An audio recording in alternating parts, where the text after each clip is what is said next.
Assalamualaikum warahmatullahi wabarakatuh. Halo, apa kabar pemirsa Rafa Televisi? Saat ini saya tengah berada di ruang auditorium lantai 4 Gedung Rektorat Kampus Jakabaring UIN Raden Fatah Palembang. Dalam rangka kegiatan orientasi akreditasi internasional tenaga pendidik dan kependidikan UIN Raden Fatah Palembang. Acara ini dilaksanakan 2 hari dari tanggal 25 November sampai dengan 26 November 2024. Berikut liputannya.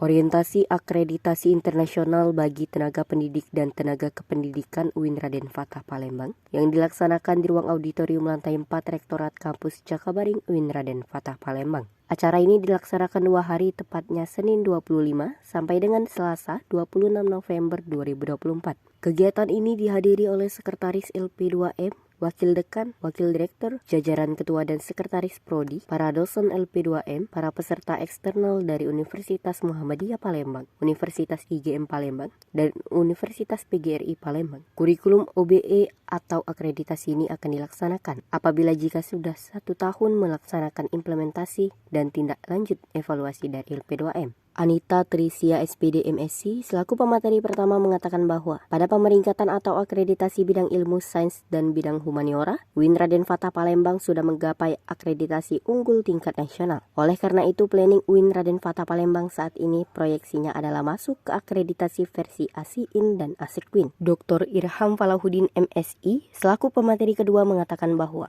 proses akreditasi internasional ini membutuhkan waktu yang panjang. Adanya dukungan dari semua sivitas akademika UIN Raden Fatah Palembang yang berkontribusi penuh sangat penting dalam menunjang proses akreditasi internasional tersebut.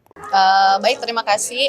Jadi kalau di tingkat universitas itu kan saat ini UIN Raden Fatah sudah terakreditasi unggul dari Ban PT ya. Nah, itu adalah salah satu contoh dari akreditasi nasional. Nah, saat ini karena kita sudah unggul di level Indonesia, sekarang kita mengejarnya untuk naik tingkat kan ya, naik level. Jadi kalau sudah unggul di tingkat lokal, maka kita akan mengejar ke tingkat internasional. Jadi tingkatan internasional ini berarti akreditasinya bukan lagi akreditasi yang dikeluarkan oleh Ban PT, tapi akreditasi yang dikeluarkan oleh badan-badan internasional yang juga menilai akreditasi dari universitas. Nah, saat ini rencana yang dilakukan oleh UIN Raden Fatah proyeksinya adalah masuk ke akreditasi versi ASIIN dan ASEQUIN.